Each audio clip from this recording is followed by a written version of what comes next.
तो चलिए आज हम लोग क्या देखेंगे, जो बीपीएससी का टेस्ट हुआ था, ठीक है, बसंतपुर में, यानी कि 22/7/2023, ठीक है, उसका मैथ और रीजनिंग का संपूर्ण सॉल्यूशन इस वीडियो के अंतर्गत आज आप लोग देखिएगा। तो चलिए चलते हैं आज के फर्स्ट क्वेश्चन पे।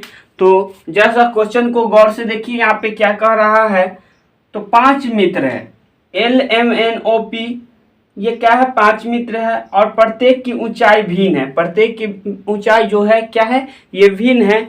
और इसमें जैसा बोला जाएगा उसको करना है। तो इसमें लास्ट में देखिए क्या कह रहा है हमसे, इनमें से कौन सी सबसे लंबा है। लंबा यानी पूछा जा रहा है, तो इसको मतलब इसको क्रम से सजाना होगा। तो लंबा जो ज्यादा होगा उसको ऊपर रखेंगे, जो छोटा होगा उसको नीचे रखेंगे, इस प्रकार से इसको सजाएंगे। तो चलिए पहले क्या कह रहा है, एल एम से छोटा है, यानी एल जो है एम से छोटा है। तो एल लंबा, एम जो है एम लंबा होगा, एल छोटा होगा। फिर देख लीजिए, एल एम से छोटा है, तो एल एम से छोटा हो गया कि नहीं, नीचे लिख दिए, तो एल छोटा हो गया। फिर आगे कहता है, आगे चलिए, लेकिन वह एन से लंबा है। तो एन से लंबा कौन है, एल होगा, एल के बारे में कह रहा है। लेकिन वह किससे लंबा है, तो एन से लंबा है। तो यानी कि एन से ऊपर में एल होगा, ठीक।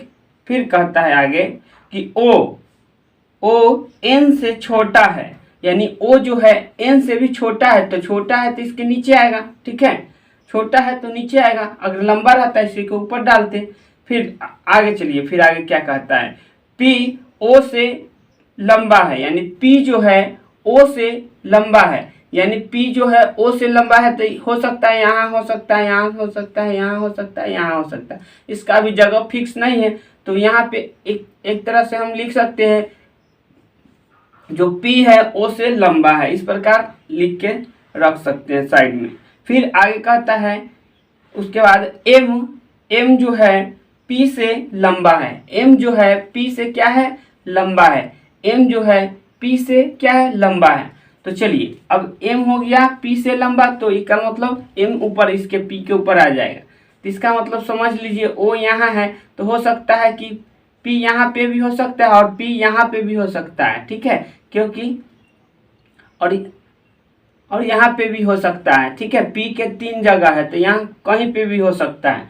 तो इसमें अब देखिए हमसे क्या पूछा गया कि सबसे लंबा कौन है। तो सबसे ऊपर में कौन आया, M आया, तो यही सबसे लंबा हो जाएगा, जो कि ऑप्शन नंबर किसमें दिख रहा है, ऑप्शन नंबर बी में दिख रहा है। तो ये आपका आंसर हो जाएगा। अगर इसमें सबसे छोटा पूछा जाता तो ओ आंसर हो जाता, और बीच में पूछा जाता तो इसका जवाब हम नहीं दे पाते, क्योंकि पी कंफर्म जगह पे नहीं बैठा हुआ है। सबसे ऊपर वाला पता है और सबसे नीचे वाला पता है, और बीच वाला कौन है से पता नहीं है, कंफर्म पता नहीं है। क्योंकि पी के लिए कहा है कि P जो है M से छोटा है, तो M से छोटा यहाँ भी डाल देंगे तो M से छोटा हो जाएगा, और यहाँ भी डाल देंगे तो M से छोटा हो जाएगा, ठीक है। और O से भी क्या है, O से लंबा है P, तो O से लंबा है, तो इसका मतलब यहाँ भी डालेंगे तब भी लंबा होगा, यहाँ भी डालेंगे तब भी लंबा होगा, यहाँ डालेंगे तब भी लंबा होगा। तो P का कंफर्म आपको पता नहीं है। तो आपका आंसर इसमें क्या हो गया, आपसे बड़ा सबसे लंबा पूछा गया, तो ऊपर वाला जो है यानी M है, यही सबसे आपका लंबा होगा। तो चलिए अब देखते हैं आपका नेक्स्ट क्वेश्चन में। तो नेक्स्ट क्वेश्चन क्या है, जरा इसको गौर से देखिए। तो कहता है, एक कक्षा में विनोद ऊपर से 9वें स्थान पे है और नीचे से 38वें स्थान पे है, तो कक्षा में कितने छात्र हैं, यानी कितने छात्र हैं, ये पूछा गया, ठीक है। तो एक देखिए ऊपर से दे दिया है, विनोद का ऊपर से क्रम दे दिया है कि ऊपर से ये कैमें स्थान पे है, 9वें स्थान पे है विनोद, ठीक है। विनोद जो है ऊपर से यह 9वें स्थान पे है, और नीचे से जो है ये 38वें स्थान पे है। यही एक ही एगो व्यक्ति का दिया है, ठीक है, विनोद का।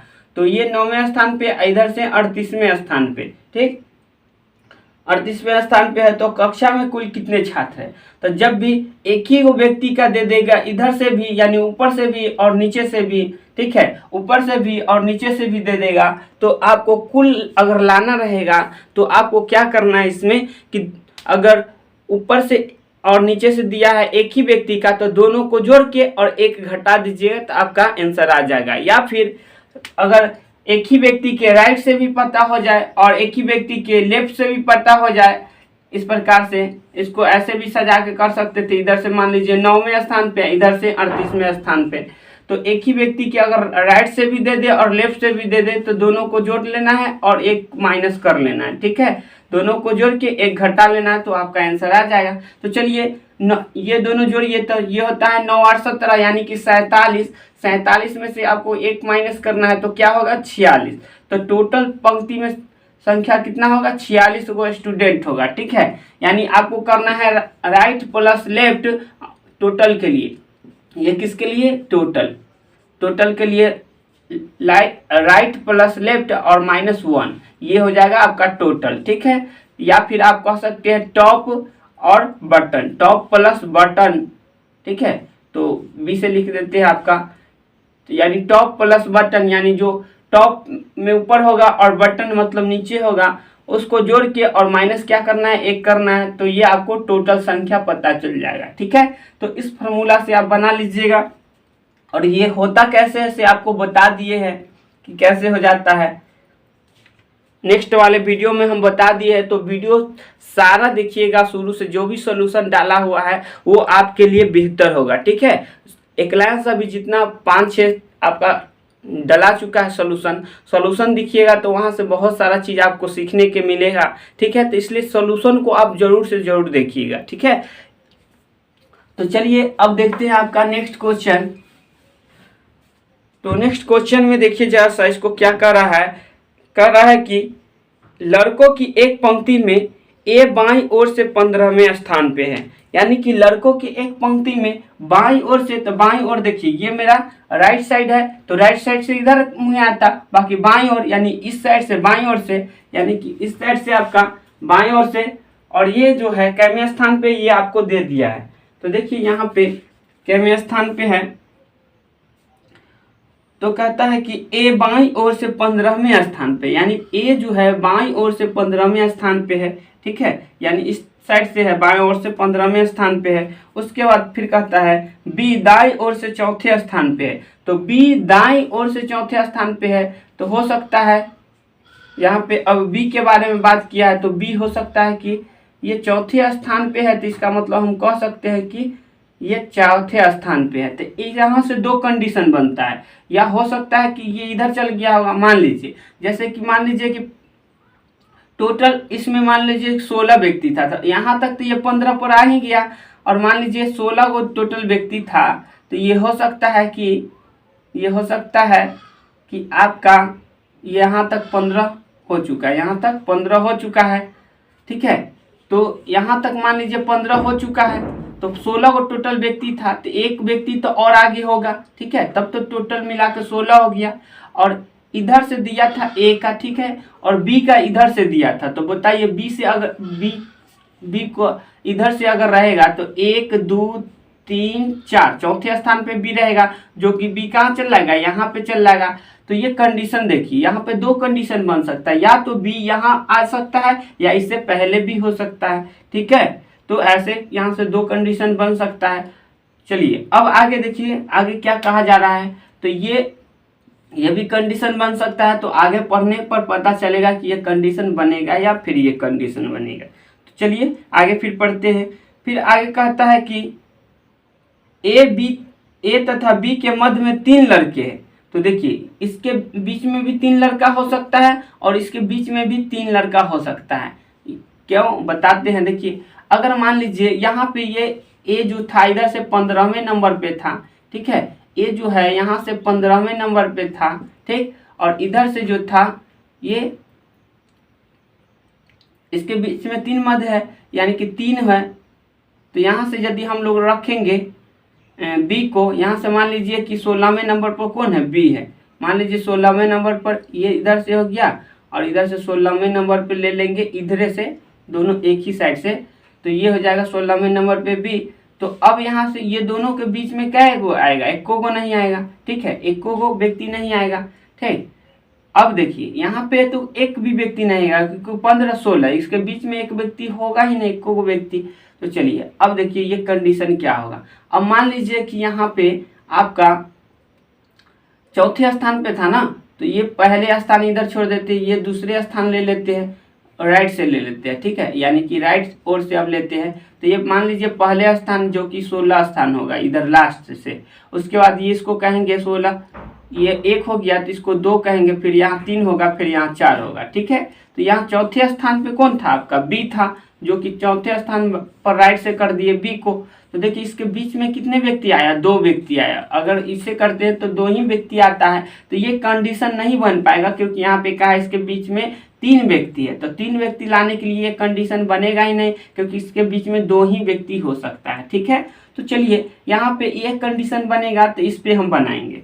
तो यहाँ पे देखिए ए और बी के मध्य में 3 गो व्यक्ति था, ए बी के मध्य में 3 गो व्यक्ति था, इसका मतलब ये कंडीशन हो गया, और 3 गो व्यक्ति है। अब देखिए इसका मतलब ये 15 3 18, 15 3 कितना 18, और ये लेंगे तो एक 19वां व्यक्ति हो जाएगा। इधर से चलेंगे तो ये देखिए दोनों के बीच में 3 व्यक्ति है, तो 15 यहाँ तक तो हो चुका है, यहाँ तक 15 हो चुका है, इसके बीच में भी 3 हुआ है, तो 15 3 18, 18 और एक जो है 19 हो जाएगा, और इधर भी 3 गो व्यक्ति होगा कि नहीं, क्योंकि यहाँ पे चौथे स्थान पे है, तो इधर भी 1 2 3 व्यक्ति होगा था ना, 1 2 3 चौथे स्थान पे इधर से होगा, तो 18 और 1 18 यहाँ तक हो गया, और इसमें 4 और जोड़ लीजिए, क्योंकि यहाँ तक ले 4 गो है, तो 18 4 कितना हो गया 22। तो टोटल इसमें पंक्ति में व्यक्ति की संख्या कितना होगा, 18 4 22 इसका आंसर हो जाएगा, जो कि ऑप्शन नंबर किसमें दिख रहा है। तो नहीं, टोटल तो इसमें पूछा नहीं गया है, तो टोटल पूछा जाता तो ये आपका 22 हो जाता है आंसर, पर इसमें क्या पूछा गया है, पूछा गया है इससे आगे भी और क्वेश्चन है, इसके मध्य में 3 लड़के हैं, और कहता है कि ए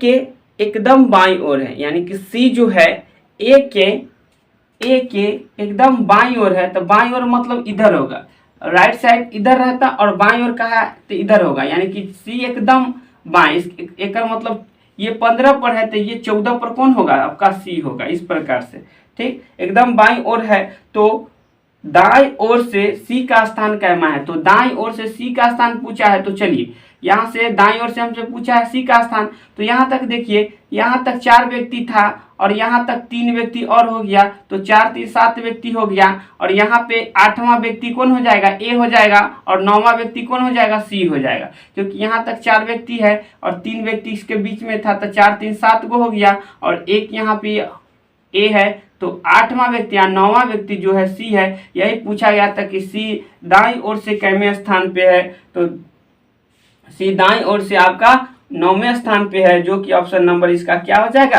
ए आंसर हो जाएगा, 9वें स्थान पे है, ठीक है। चलिए तो अब देखिए आपका नेक्स्ट क्वेश्चन, तो नेक्स्ट क्वेश्चन आपका क्या है उसको जरा सा गौर से देखिए।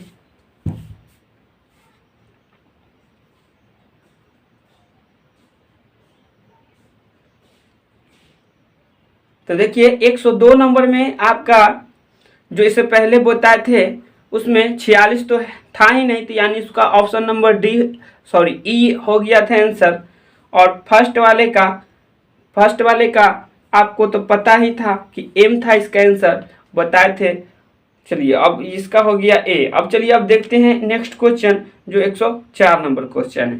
कहता है कि 5 मित्र ABCDE एक विद्यालय में पढ़ते हैं, ठीक है, एगो विद्यालय जिसमें पढ़ता है। उसके बाद फिर कहता है डी, और इसमें देखिए क्या पूछा जा रहा है, लास्ट में पढ़ी, निम्नलिखित में से सबसे लंबा कौन है, यानी सेम इसी प्रकार का एक क्वेश्चन सॉल्व किए हैं, जो लंबा होगा उसको ऊपर बैठाएंगे। तो चलिए कहता है कि डी बी से लंबा नहीं है, डी जो है बी से लंबा नहीं है, यानी बी से लंबा नहीं है, तो डी को ऊपर नहीं लिखना होगा, डी ऊपर लिख देंगे तो लंबा हो जाएगा, जो कि कहता है डी बी से लंबा नहीं, यानी बी से छोटा है, बी से छोटा है कौन, डी। यही कह रहा है कि लंबा नहीं है, का मतलब डी जो है बी से छोटा है। फिर कहता है आगे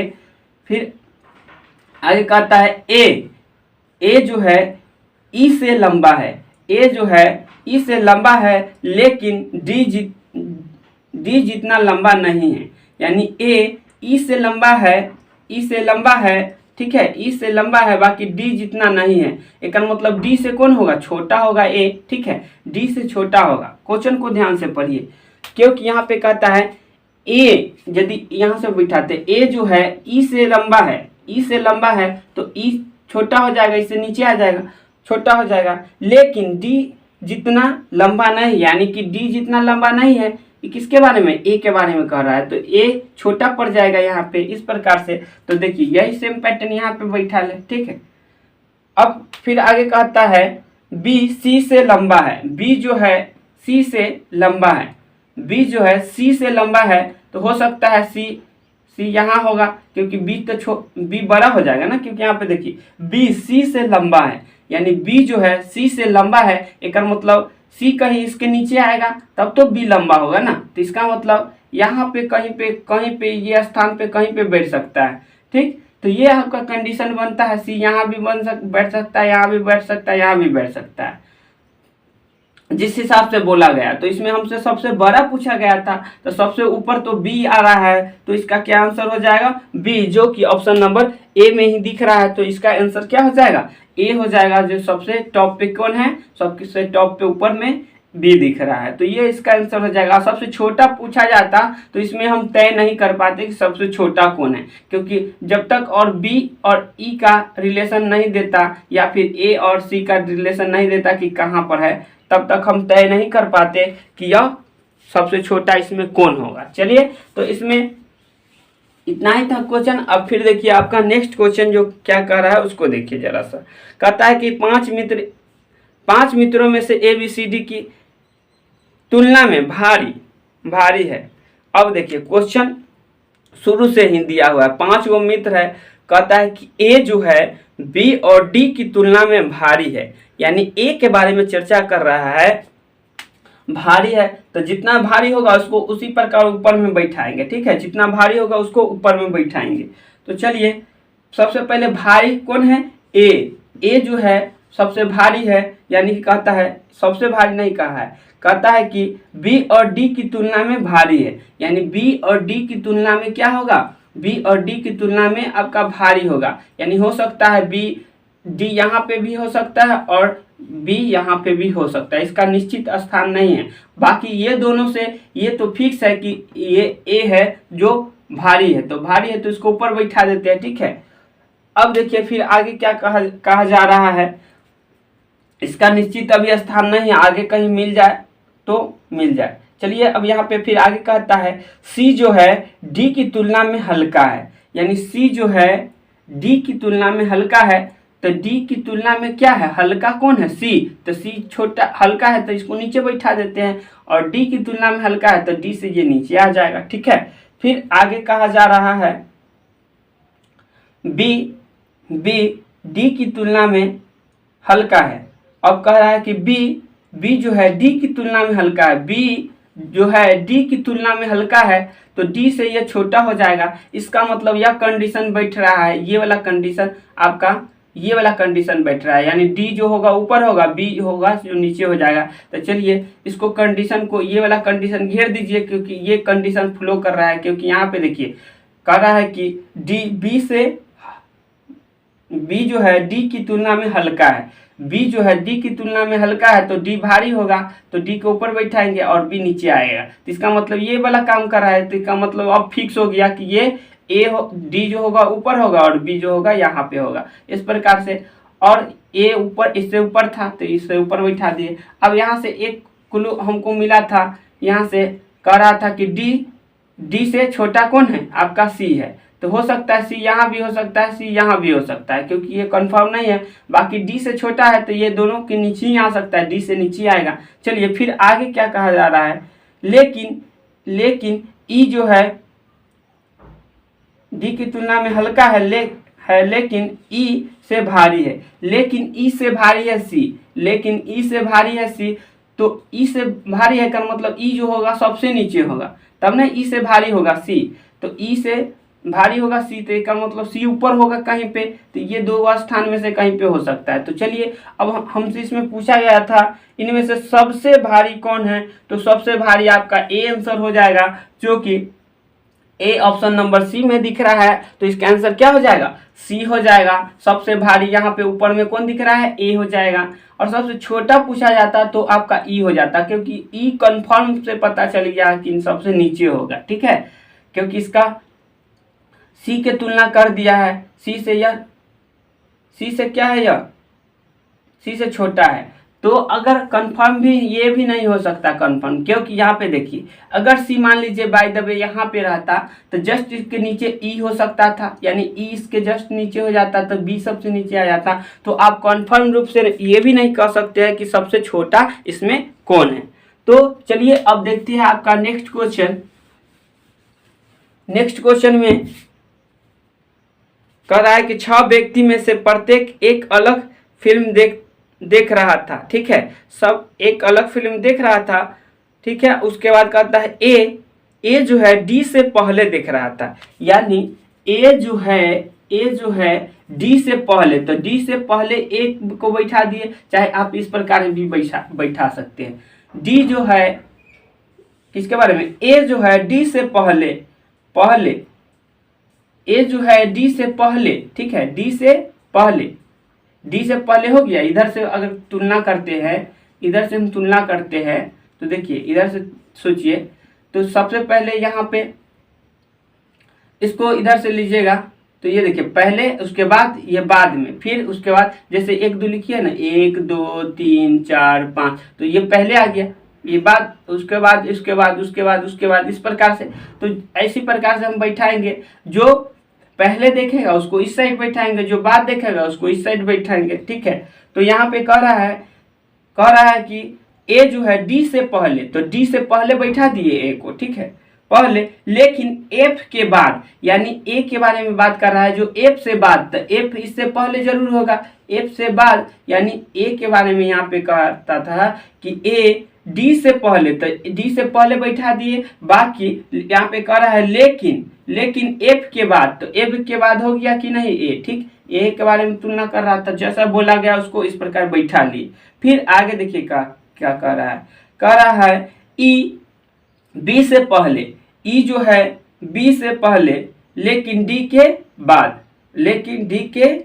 बाद, यानी ई के बारे में इस बार बोल रहा है कि ई के बारे में बात कर रहा है कि ई जो है बी से पहले, यानी बी से पहले लेकिन डी के बाद, यानी डी के बाद इस प्रकार से बैठेगा। तो देखिए डी तो ऑलरेडी यहाँ बैठ चुका है, तो यहाँ क्या बैठ जाएगा? ये दोनों बैठेगा, ई यहाँ बैठ जाएगा और यहाँ पे बी बैठ जाएगा, ठीक है। तो यहाँ पे 5 व्यक्ति हो गया, 6 व्यक्ति था, इसमें से 1 व्यक्ति और होगा।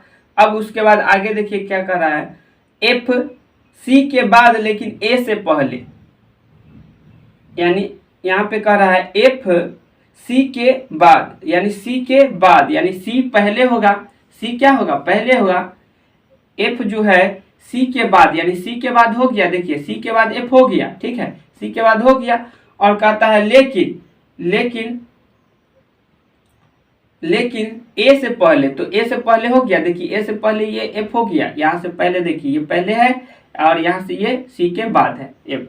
तो चलिए जैसा बोला गया वो क्रम से हम बैठा लिए। अब ये क्रम से बैठ गया तो आपसे पूछा गया था कि समाप्ति का क्रम क्या था, मतलब समाप्ति का क्रम पूछ रहा है। तो देखिए पहले ये देखा है, फिर ये देखा है, तो जो पहले देखेगा उसका समाप्त हो जाएगा। तो इस प्रकार से आपका क्रम बन रहा है, जैसे ये वाला आपका आंसर हो जाएगा। तो चलिए ऐसा आप किस में है, तो सी एफ ए डी, उसके बाद ई बी, तो आपके ऑप्शन नंबर बी में ही दिख रहा है, तो इसका आंसर क्या हो जाएगा? आपका बी हो जाएगा, जो कि 106 का बी हो जाएगा इसका आंसर। चलिए अब हम देखते हैं आपका नेक्स्ट क्वेश्चन।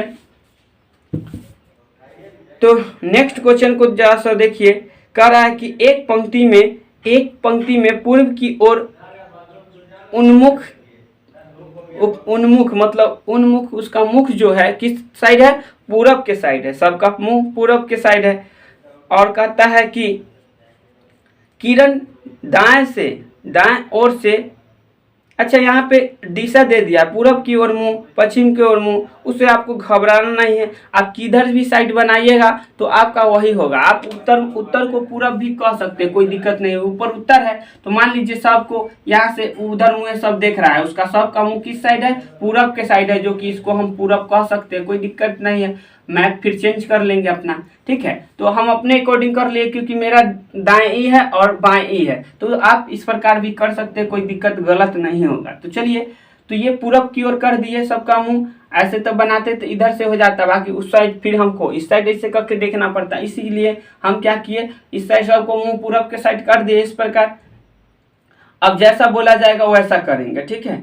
किरण दाएं ओर से 12वें स्थान पे है। तो देखिए दाएं ओर से 12वें स्थान पे, यानी दाएं ओर से यानी इस साइड से किरण का स्थान जो दिया हुआ है ये कितना पे है, 12 पे है। किरण का स्थान जो दिया हुआ है, ठीक है, किरण का स्थान जो दिया हुआ है ये 12वें स्थान पे है। फिर आगे कह रहा है विनय जो है बाएं ओर से, वहां पे देखिए दाएं ओर कहा था और विनय का यहाँ पे दे रहा है बाएं ओर से 15वें स्थान पे है। और यहाँ पे कह रहा है विनोद के बारे में, विनोद, ठीक है, विनोद के बारे में कह रहा है। विनोद जो है आपका, विनोद बाईं ओर से यानी इस साइड से, और इसके बारे में कहा था दाईं ओर से, तो इस साइड से, ठीक है, इस साइड से किरण के बारे में, तो इस साइड से दाईं ओर से, और ये विनोद का कहा था बाईं ओर से। बाईं ओर से ये है आपके कैवें स्थान पे, 15वें स्थान पे। ये विनोद कह रहा है कि ये 15वें स्थान पे है इस साइड से, यानी कि लेफ्ट से, ठीक। उसके बाद कहता है किरण और विनय के निकटतम बाएं बैठी है। मतलब किरण जो है ना, वो किरण जो है, यानी ये जो किरण है वो किसके बाएं बैठी हुई है, निकटतम, मतलब इससे सबसे निकट बैठी हुई है, इससे बाहर कोई नहीं, मतलब इसके बीच में कोई व्यक्ति नहीं होगा, निकटतम है, ठीक। तो कहता है कि किरण विनय की निकटतम बाईं ओर बैठी हुई है। तो बाईं ओर बैठी हुई है, इसका मतलब है इस साइड बैठी हुई है, क्योंकि इसका तो दाएं हो जाएगा, ये विनोद का ये इधर दाएं हो जाएगा, और इधर क्या हो जाएगा, बाएं, क्योंकि ऊपर देख रहा है, तो इसका दाएं किधर हो जाएगा, इधर हो जाएगा, ठीक है। तो इसका दाएं विनय का इधर हो जाएगा, बाकी बाएं बैठी हुई है, कर मतलब जो किरण बैठी हुई है यहाँ पे बैठी हुई है, जस्ट इसके यानी 14वें नंबर पे। इधर से देखेंगे तो 14वें नंबर पे है, यहाँ पे किरण है, जो कि यहाँ पे ये 12वां स्थान है, इधर से 12वां स्थान है, ठीक है, इसको समझ लीजिए। इधर से जो है आपका 12वां स्थान है, बाकी इधर से जो बैठी हुई है ये विनोद से जस्ट पहले बाएं पे बैठी हुई है, तो जस्ट बाएं यहाँ पे आएगा 14वें नंबर।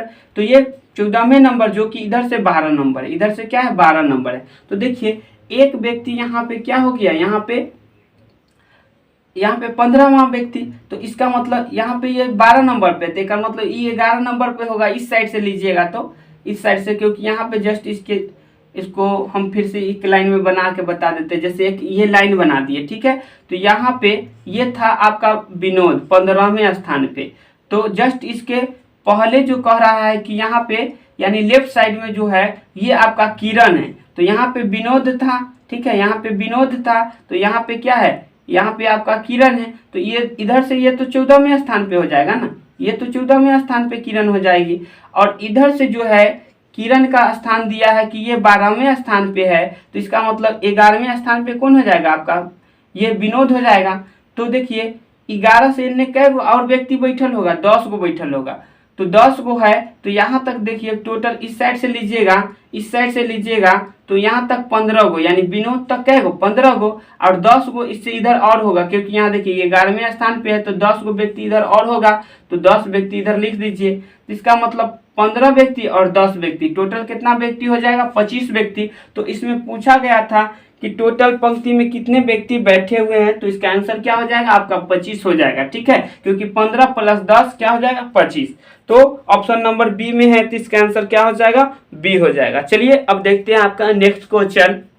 तो चलिए आपका नेक्स्ट क्वेश्चन देखिए क्या कह रहा है, यहाँ पे कुछ इस प्रकार से समीकरण दिया हुआ है और बराबर में व्हाट दिया हुआ है, यही पूछ रहा है व्हाट का वैल्यू क्या होगा, और इस प्रतीक का मतलब यहाँ पे दे चुका है, आपको क्वेश्चन में यहाँ पे दिख रहा है कि प्रतीक का मतलब दिया हुआ है। तो देखिए पहले यदि प्रतीक यहाँ पे देखिए ये है, तो इस प्रतीक का अर्थ क्या है, जोड़ है। तो इसका मतलब यहाँ पे इस प्रतीक के जगह हम जोड़ का सिंबल रख देंगे, यानी कि यहाँ पे जोड़ का सिंबल रख देंगे, क्योंकि यहाँ देखिए इस प्रतीक का अर्थ है जोड़, तो यहाँ पे हम जोड़ रख दिए, ठीक है। फिर उसके बाद देखिए यहाँ पे 14 था तो 14 लिख देते हैं। फिर इस प्रतीक का यानी एडिरेट का अर्थ यहाँ पे क्या दिया हुआ है, गुना दिया हुआ है। इसका मतलब इस प्रतीक के जगह हम गुना का चिन्ह डाल देंगे। उसके बाद यहाँ पे 5 है तो 5 लिख देंगे, हज है। फिर हज के इस प्रतीक के लिए क्या यूज किया है, माइनस का, तो यहाँ पे आपको माइनस यूज करना है। और यहाँ पे 56 है तो फिर 56 लिख दीजिए। और इस प्रतीक के लिए यानी परसेंटेज के लिए जो यूज किया है भाग का, तो यहाँ पे आपको भाग का सिंबल देना है। और 7 इक्वल टू इसी को सब, अब यहाँ पे देखिए ये आपका, इसी को हल कीजिएगा तो ये आपका आंसर हो जाएगा। चलिए, तो सबसे पहले इसमें भाग का क्रिया होगा, तो भाग दे दीजिए। 7 से 56 में भाग देना है, तो 7 से कै दाम में कटेगा, 8 दाम में, तो -8। और यहाँ पे 14 पचे क्या हो जाएगा, गुना होगा, भाग के बाद गुना, तो 14 पचे क्या हो जाएगा, 70 हो जाएगा। और यहाँ पे प्लस जो है 8 है, तो देखिए ये प्लस में 8 है, इसके कुछ आगे सिंबल नहीं है तो प्लस होगा। और ये माइनस में 8 है, तो प्लस माइनस से प्लस माइनस क्या हो गया, सद गया। प्लस माइनस, एगो प्लस में एगो माइनस में, यानी कि आप 8 रुपया कमा के लाए और 8 रुपया किसी का कर्ज लिए हुए, तो ये दोनों क्या हो गया, सद गया। या फिर आप ऐसे कर सकते हैं, क्योंकि ये 8 प्लस में है और 70 प्लस में, तो 70 8 कितना हो जाएगा, 78 प्लस में हो गया। इसमें से घटाना क्या है, 8, तो घट के क्या आएगा, 70, ठीक, तो 70 हो जाएगा। या फिर यहाँ से ये दोनों सधा देते तो तब भी 70 हो जाता है इसका आंसर। तो इस प्रकार से इसका आंसर क्या हो गया, 70, जो कि ऑप्शन नंबर डी में दिख रहा है। इसका आंसर क्या हो जाएगा, डी। चलिए अब देखते हैं आपका नेक्स्ट क्वेश्चन। तो चलिए नेक्स्ट क्वेश्चन सेम इसी प्रकार का है जो अभी बताए थे। तो देखिए यहाँ पे क्या है, गुना का अर्थ जो है जोड़ है, और यहाँ पे भाग का अर्थ जो है घटाव है, और जोड़ का अर्थ जो है गुना है, और घटाव का अर्थ जो है भाग है। तो चलिए जहाँ पे जो होगा उसके जगह हम चेंज कर देंगे, क्योंकि यहाँ गुना होगा वहाँ पे जोड़ लिख देंगे, और जहाँ पे जोड़ होगा वहाँ पे गुना लिख देंगे, ठीक है। और जहाँ घटाव होगा भाग लिख देंगे, और जहाँ भाग होगा वहाँ घटाव लिख देंगे। तो चलिए जैसा बोला गया वैसा करते हैं। 120 है तो 120 लिखते हैं पहले, ठीक है, 120। और उसके बाद जोड़ है, तो जोड़ का मतलब गुना होता है, तो गुना लिख दीजिए। 12 है तो 12 लिखिए। घटाव का अर्थ देखिए, घटाव का अर्थ भाग है, तो यहाँ पे भाग भर दीजिए, ठीक है। फिर यहाँ पे 3 है तो 3 लिख दीजिए। और उसके भाग है, तो भाग का अर्थ क्या होता है, घटाव, तो यहाँ पे क्या भर दीजिएगा, घटाव। और यहाँ पे गुना का अर्थ क्या होता है, जोड़ होता है, तो यहाँ जोड़ भर दीजिए 2। और यहाँ घटाव का अर्थ भाग होता है, देखिए घटाव का अर्थ क्या है, घटाव का अर्थ भाग है, तो यहाँ पे घटाव के जगह भाग लिख दीजिए, ठीक। और यहाँ 2 है तो 2। उसके बाद प्लस, प्लस का अर्थ क्या होता है, यानी जोड़ का अर्थ गुना होता है, तो गुना 1 लिख दीजिए बराबर। यही आपको बताना है कि क्या होगा। तो चलिए सबसे पहले हम गुना इसको करते हैं, सॉल्व करते हैं। तो सबसे पहले यहाँ पे क्या होगा, भाग के क्रिया होगा। तो चलिए इसको पहले हम भाग दे लेते हैं। तो 2 से 2 में भाग देंगे तो 1 दाम में लगेगा, तो इसको इतना सॉल्व करने से 1 आया। और 1 गुने 1 करेंगे, क्योंकि यहाँ पे भाग करने के बाद जस्ट गुना होगा, तो 1 गुने 1 करेंगे तो टोटल यहाँ से यहाँ तक क्या बनेगा आपका, टोटल यहाँ से यहाँ तक 1 बनेगा। यहाँ प्लस है तो ये प्लस 1 हो जाएगा। और यहाँ पे -4 का -4 ही रहेगा। अब यहाँ पे भाग होगा, ठीक है, क्योंकि यहाँ पे पहले भाग का क्रिया होगा, उसके बाद फिर गुना होगा। तो चलिए भाग करते हैं। ये 3 से क्या दाम में लग जाएगा, 4 दाम में, ठीक है, 3 चौके 12, 4 दाम में लग जाएगा। तो 4 गुने 120, तो 4 गुने 120 क्या हो जाएगा, तो ये आपका 400 कुछ 80 बन जाएगा। इस प्रकार से 12 चौक 48 और 0 के 0 यानी 480। और इसके आगे माइनस सिंबल लगा हुआ था 4 के आगे, तो यहाँ पे माइनस लग जाएगा। चलिए अब यहाँ से आपको क्या करना है, 1 जोड़ना है। तो 400, क्योंकि इसमें नहीं जुड़ाएगा, 4 में नहीं जुड़ाएगा, क्योंकि ये देखिए ये माइनस का सिंबल है, यानी 4 में माइनस का सिंबल है, बाकी इसमें प्लस का सिंबल है। तो ये दोनों एक जैसा नहीं है, तो इसलिए इसमें नहीं जुटेगा, ये इसमें जुटेगा। इसके आगे कुछ सिंबल नहीं लिखा हुआ है, तो इसका मतलब प्लस में है ये नंबर, ठीक है। अगर किसी नंबर के आगे कुछ नहीं लिखा हुआ है तो इसका मतलब वो प्लस में है। तो ये भी प्लस में, ये भी प्लस में, तो ये दोनों एक साथ जुटेगा, तो ये हो जाएगा 481। क्या बनेगा, 481। और -4 करना है आपको, और यानी कि 4 घटाना है, तो ये करेक्ट हो जाएगा। 477 घट के आएगा, तो ये आपका आंसर हो जाएगा, जो कि ऑप्शन नंबर ए में दिख रहा है। तो इसका आंसर क्या हो जाएगा, ए हो जाएगा। चलिए अब देखते हैं आपका नेक्स्ट क्वेश्चन। तो चलिए आपका नेक्स्ट क्वेश्चन जो है, जो 110 नंबर क्वेश्चन यहाँ पे दिया हुआ है एक, इसको हल करना है। आपको क्या करना है, हल करना है। बाकी की आपको क्या करना है इसमें कि निम्नलिखित समीकरण समीकरण को सही करने के लिए किन दो चिन्हों को और किन दो संख्याओं को आपस में बदलना होगा। ठीक है, यानी कि दो संख्या को और दो चिन्ह को आपस में बदलेंगे तब यह जाके संतुष्ट करेगा, यानी कि 50 के बराबर आ जाएगा। ठीक है, यानी इतना में यहाँ पे हमको चेंज करना होगा। जहाँ पे अगर मान लीजिए 10 होगा वहाँ 19 लिखेंगे, जहाँ 19 होगा वहाँ 10 लिखेंगे, और यहाँ पे जहाँ घटाव होगा वहाँ जोड़ लिखेंगे, जोड़ होगा वहाँ घटाव लिखेंगे। तो चलिए यदि हम पहले वाले को बैठाते हैं तो कुछ समीकरण पहले से यहाँ पे क्या था आपका 10 था, और यहाँ पे गुना है तो गुना के कुछ चेंज करना है, नहीं करना है। गुना और जोड़ का चेंज नहीं करना है, घटाव और जोड़ को चेंज करना है। तो यहाँ पे 10 के जगह 19 लिखना है, तो यहाँ 10 था, शुरू में 10 था, तो इसके जगह क्या लिखेंगे 19 लिखेंगे, जो कि इसको 19 बना दीजिए। ठीक है, क्योंकि ऑप्शन के हिसाब से ये बनेगा। तो ये 10 को 19 बनाइए। ठीक है, 10 के जगह 19 और 19 के जगह 10 लिखना है। और फिर यहाँ पे गुना है तो गुना का गुना लिखिए, क्योंकि यहाँ पे गुना चेंज नहीं होगा। ठीक है, और उसके बाद 11 है तो 11 को 11 ही लिखिए। और यहाँ पे फिर देखिए जोड़ है, तो जोड़ को क्या कर रहा है घटाव, जोड़ को घटाव में करना है, घटाव को जोड़ में करना है। तो यहाँ पे आप घटाव कर दीजिए। ठीक है, जोड़ यहाँ था तो यहाँ क्या लिखेंगे घटाव। फिर 19 था तो 19 को 10 में चेंज करना है, क्योंकि यहाँ पे देखिए 19 10 चेंज होगा और 10 19 की जगह हो जाएगा। ठीक, तो यहाँ पे आप 10 लिख दीजिए। ठीक, उसके बाद माइनस है, यहाँ पे क्या है माइनस, तो माइनस को क्या लिखना है आपको जोड़ लिखना है, तो यहाँ पे जोड़ लिख दीजिए। ठीक है, यानी चेंज करके लिखना है, जोड़ के जगह ना घटाव, घटाव के जगह ना जोड़ है। जहाँ पे 10 है वहाँ 19, यहाँ 19 है वहाँ 10।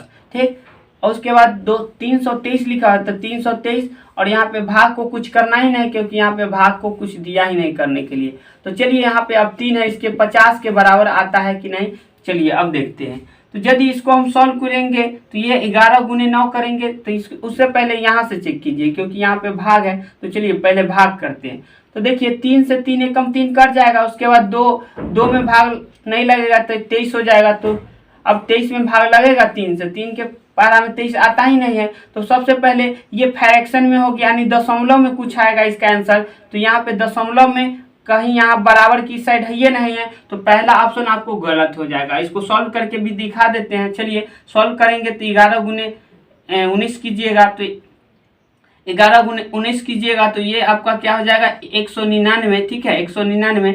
ठीक, 9 एकम 9। ठीक है, 19 एकम 19 के 9 हासिल 1, यहाँ पे गलत हो गया है, ये हो जाएगा 209 हो जाएगा। क्या बन जाएगा 209। 19 गुने 11 करेंगे क्या हो जाएगा 209, क्योंकि 19 एकम 19 के 9 हासिल 1, और 19 एकम 19 और 1 20, यानी कि गुना करने से इतना आएगा। फिर -10 है और फिर प्लस है, और यहाँ पे भाग करना होगा। तो चलिए इसको भाग करेंगे तो कुछ ये 300, तो इसको भाग दे दीजिए। तो भाग देंगे तो ये आएगा 3 एकम 3, और 2 में भाग नहीं लगेगा तो 0 बैठा के भाग लगाना पड़ेगा। अब 23 हो जाएगा, तो इसका मतलब 23 हो गया। तो 3 7 की 21, 21 2 बचेगा, तो पॉइंट बैठाएंगे तो 2 पर 0 क्या हो जाएगा 20 हो जाएगा। तो 76 18, फिर 2 बचेगा, फिर यही 6 6 जाते रहेगा। तो कुछ इस प्रकार से होता है, 6 6 जाते रहेगा।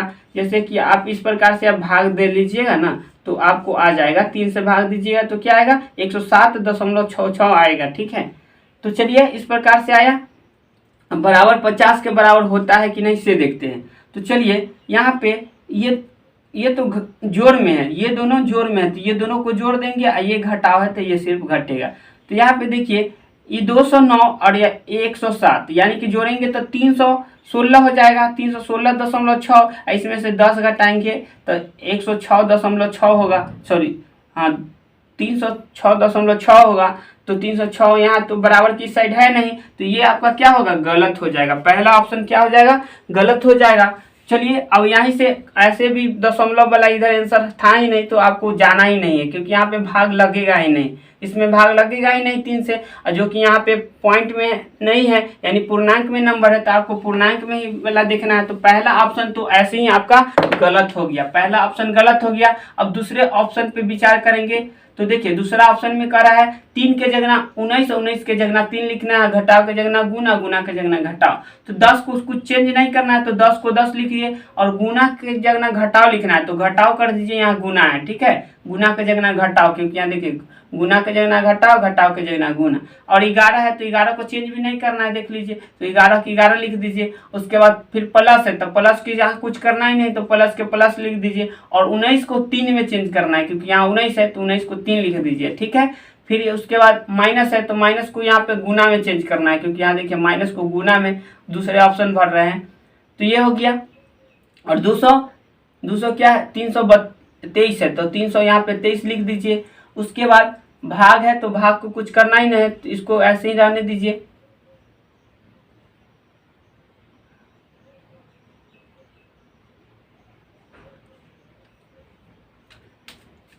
तो यहाँ पे देखिए फिर से 3 और 19, ठीक है, 3 और 19 घटाओ और गुना, घटाओ और गुना में चेंज करना है, ठीक है। तो इस प्रकार से हो गया कुछ।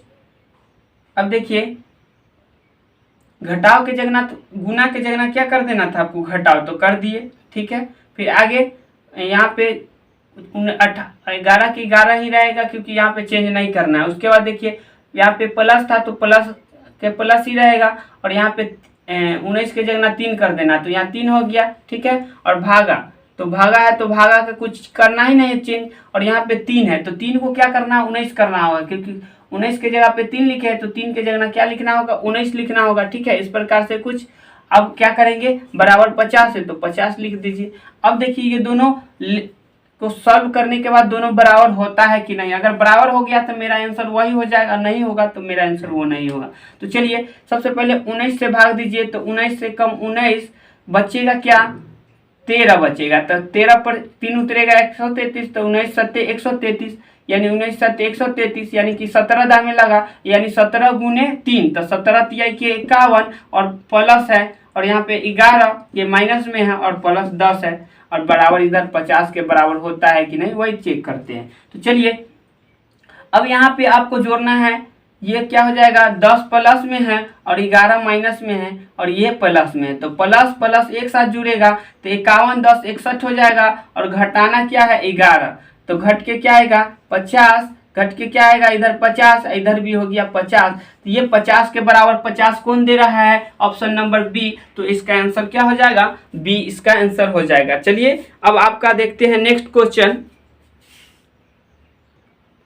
तो नेक्स्ट क्वेश्चन पढ़िए जरा सा, यहाँ पे लिखा हुआ है कि एक आदमी 9500 रुपये में एक वीडियो खरीदा और इसे 250 रुपये की लाभ पर बेच दिया, यानी कि 9500 में खरीदा है, 9500 में खरीदा है और कितना लाभ पर बेच दिया, तो 250 के लाभ पर बेच दिया, तो बेचा कितना में, 9750 रुपया में बेचा। ये दोनों को जोड़े तो बेचा इतना में, ठीक है। उसको लाभ हुआ था पहले इतना लाभ हो रहा था, ठीक है, लाभ हो रहा था, और ये उसका क्रय मूल्य है, जो कीनता है उसको कहते हैं क्रय मूल्य। क्या कहते हैं, क्रय मूल्य, यानी कीना हुआ उसका दाम है, ठीक है, ये वाला।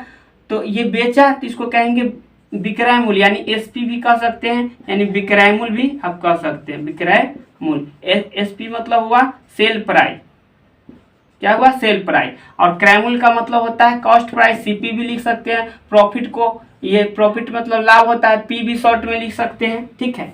तो चलिए पहले होता था उसको 250 रुपया लाभ, अब आगे कहा जा रहा है इस क्वेश्चन में कि यदि वह इसे 10,000 में बेचता, 9500 के जगह 10,000 में, यानी कि 10,000 रुपया में बेचता, यानी कि ये एसपी सेकेंड वाला एसपी जो हो गया, यानी बेचता कितना में, 10,000 में, 10,000 में बेचता, तब उसे कितना अधिक लाभ होता, कितना अधिक लाभ होता। तो देखिए पहले तो लाभ हो रहा था 250 रुपया, पर अब इससे कितना अधिक होगा ये पूछा जा रहा है। क्वेश्चन को इसमें थोड़ा सा छिपाया हुआ है बात को, इसको पकड़ने का प्रयास कीजिए।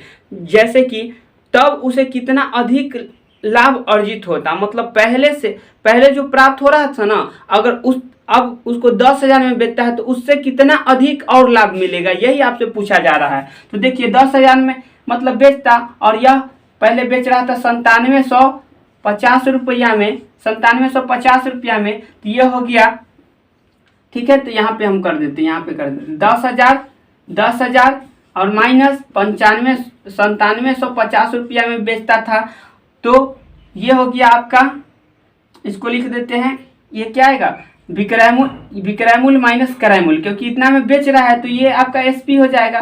और ये माइनस क्या है, सीपी हो जाएगा, क्योंकि पहले तो इतना में बेच रहा था ना, इतना वाला बेच रहा था, बाकी की वह इतना में 10,000 में बेचा, तो यह इसको लाभ कितना होगा, प्रॉफिट कितना होगा। तो ये देखिए इस घटाइएगा तो ये क्या आएगा, 250 आएगा, तो यही 250 रुपया और उसको अधिक लाभ होता है। फिर से इसको समझ लीजिए जरा सा, जैसे कि वह पहले 9500 में खरीदा था, ठीक है, 9500 में खरीदा था, पर बेचा था कितना में, 9750 रुपया में, यानी 250 रुपया ज्यादा में बेचा था, ठीक है, तो उसको 250 का लाभ हो रहा था। पर अब वो किया तो उसको 10,000 में बेच दिया, पहले बेचता था 9750 रुपया, बाकी 10,000 में बेच दिया, ठीक है। तो अब बताइए, अब पहले से कितना अधिक लाभ हुआ, पहले से कितना अधिक लाभ हुआ, वो वाला पहले वाला लेना नहीं, जोड़ना नहीं है। अब मतलब ओ से कितना एक्स्ट्रा लाभ हुआ वही आपको बताना है। तो देखिए पहले 250 लाभ हो रहा था, अब बाकी 9750 रुपया में बेचता था, बाकी 9750 से और कितना बढ़ा तो 250 रुपया बढ़ गया, तो 250 रुपया का और लाभ हो गया। तो वही आपसे पूछा जा रहा था कि और मतलब कितना होगा, ये कुल्लू इसमें छिपा हुआ था। तो चलिए अब देखते हैं आपका नेक्स्ट क्वेश्चन।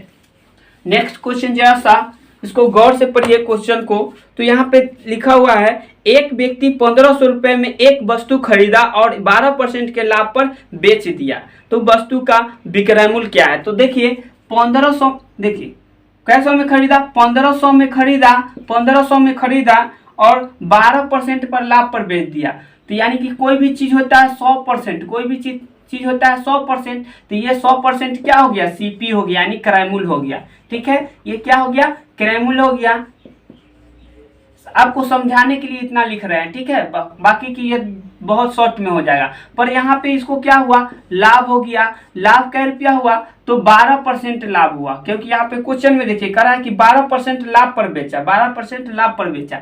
तो पहले कीना था 100% पर, बाकी बेच दिया 12% लाभ पर, तो एक मतलब बेचा कै में होगा, यानी कि प्रॉफिट ये पी से कह सकते हैं सूचित, और ये कॉस्ट प्राइस सी से कर सकते हैं, यानी क्रय मूल्य। तो यहाँ से बेचा कितना में होगा से आपको वही बताना है। तो देखिए खरीदे 100 रुपया में, बाकी बेचे 12 रुपया ज्यादा में, 12 रुपया के लाभ पर बेचे, यानी 12 रुपया ज्यादा में बेचे। तो यानी कि आप कह सकते हैं बेचे कितना में, यानी विक्रय मूल्य जो हो जाएगा आपका, यानी विक्रय मूल्य यानी बेचे तो 100 रुपया में खरीदे और 12 रुपया ज्यादा में बेचे, यानी 112 में बेचे, यानी 112% पर बेच दिए उस वस्तु का।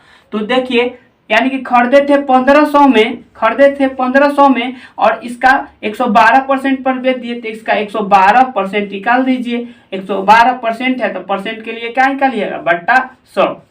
चलिए इसी को सॉल्व करेंगे, मेरा आंसर आ जाएगा, 2 जीरो से 2 जीरो कट जाएगा, 15 गुने 112, तो 15 के बराबर नहीं आता है, तब 15 दूनी के 30 के जीरो हासिल 3 और 15 एकम 15 और 3 जोड़ेंगे तो 15 3 के 18 और फिर कैरी 1 हो गया, यानी हासिल 1 हो गया, 15 एकम 15 और 1 जोड़ेंगे तो 16, यानी 1680 रुपया में वो क्या किया होगा, बेचा होगा, यानी 1680 रुपया में बेचा होगा, यानी 1680 रुपया में बेचा होगा। तो यही आपसे पूछा गया उस वस्तु का विक्रय मूल्य क्या है, यानी बेचा कितना में, तो 1680 रुपया में बेचा, जो कि ऑप्शन नंबर बी में दिख रहा है। तो इसका आंसर क्या हो जाएगा, ऑप्शन नंबर बी हो जाएगा। चलिए अब देखते हैं आपका नेक्स्ट क्वेश्चन।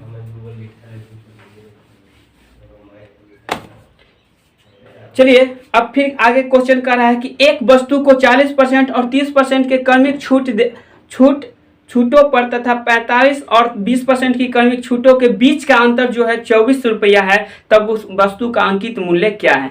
तो चलिए जैसे कि मान लीजिए एक वस्तु का 100 रुपया दाम है, 100 रुपया दाम है, बाकी की वो क्या किया, पहले 40% का डिस्काउंट दे दिया, तो 60% पर दिया होगा उस वस्तु को, ठीक है, 60% पर दिया होगा। 100 रुपया का सामान, ये हम मान लीजिए, ये हम मान लिए क्या, सीपी मान लिए 100 रुपया, ठीक है, सॉरी सीपी मान लिया आपका 100 रुपया, कॉस्ट प्राइस जो है यानी क्रय मूल्य जो है, यानी कीने मान लिए कि क्रय मूल्य, यानी कि कीने हम कै रुपया में मान लिए 100 रुपया में, कीने कै रुपया में आपका 100 रुपया में,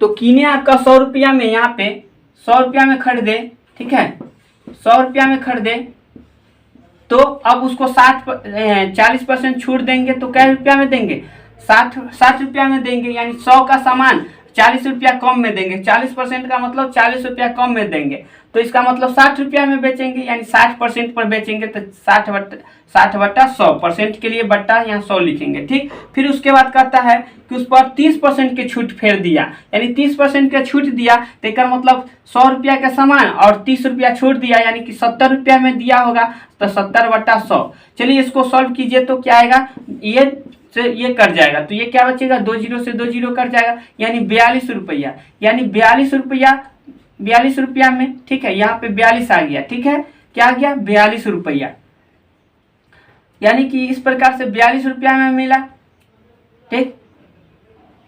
अब देखिए 42 रुपया में उस वस्तु को मतलब क्या किया, बेचा होगा।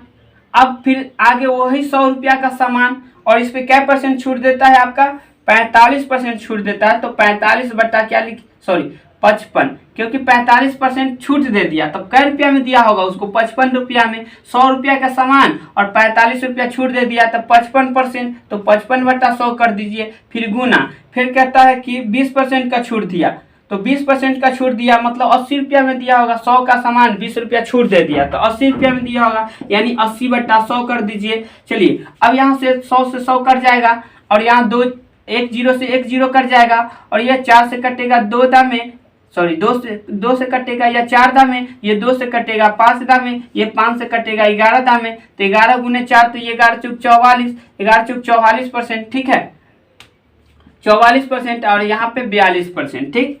तो इसका मतलब ये दोनों के बीच का अंतर का 1% का आ रहा है।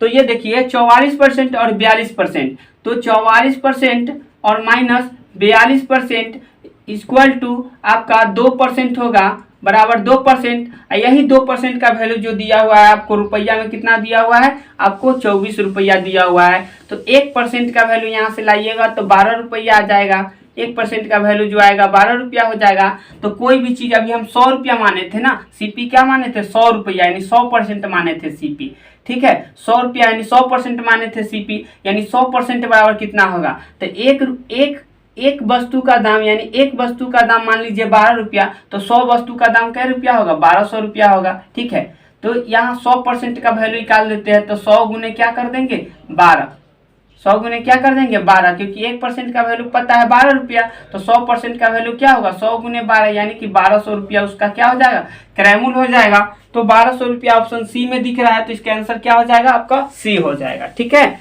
तो चलिए आप देखते हैं आपका नेक्स्ट क्वेश्चन। तो नेक्स्ट क्वेश्चन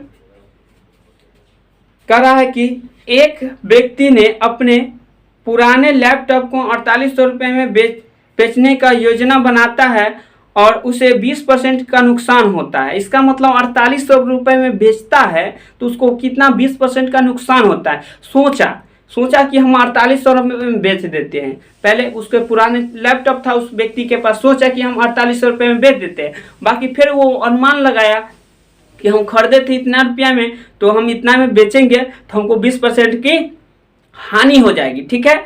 फिर कहता है कि वह 15% लाभ प्राप्त करने के लिए इसे किस मूल्य पर बेचेगा। मतलब अब सोच रहा है कि नहीं, इसको हानि पर नहीं, ज़्यादा में बेचेंगे तब तो हमको लाभ होगा, तो वह 15% लाभ कमाना चाहता है। तो चलिए सबसे पहले 4800 रुपये में बेच देता, 4800 रुपये में बेच देता, तो यह कितना % का उसको हानि होता, 20% का हानि होता। यानी यहाँ पे आप लिख सकते हैं 20% का क्या होता, हानि। कितना में बेचता तो हानि होता, जब वह इतना में बेचता तो, यानी कि यदि एसपी यानी विक्रय मूल्य जो है, विक्रय मूल्य 4800 रुपये में बेचता तो 20% का हानि हो जाता है। इसका मतलब बेचा कितना में होगा, क्योंकि कॉस्ट प्राइस जो होगा यानी कीना होगा 100 रुपया में, 100% पर खरीदा होगा। खरीदा क्या पे होगा 100% पर, बाकी 20 रुपया हानि पर बेच रहा है, यानी 20% हानि पर बेच रहा है। तो बेचा क्या पे होगा, यानी विक्रय मूल्य जो होगा आपका, विक्रय मूल्य जो होगा आपका क्या % होगा, 80% होगा। क्या होगा 80% पर बेचा होगा,